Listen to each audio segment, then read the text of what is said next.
Snapchat Home tab change. So here is Snapchat, and in Snapchat Plus you can change and customize your home tab.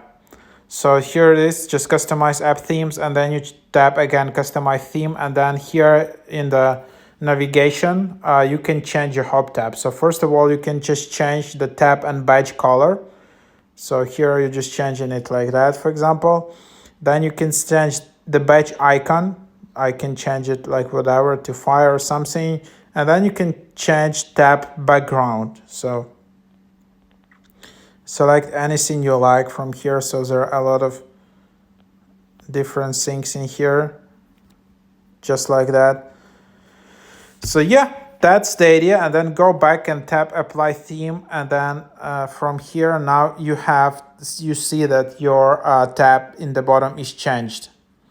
If you then want to reset all of your changes, you can just tap in here, tap on three dots and tap reset, or you can just change to reset in here. So that's the idea.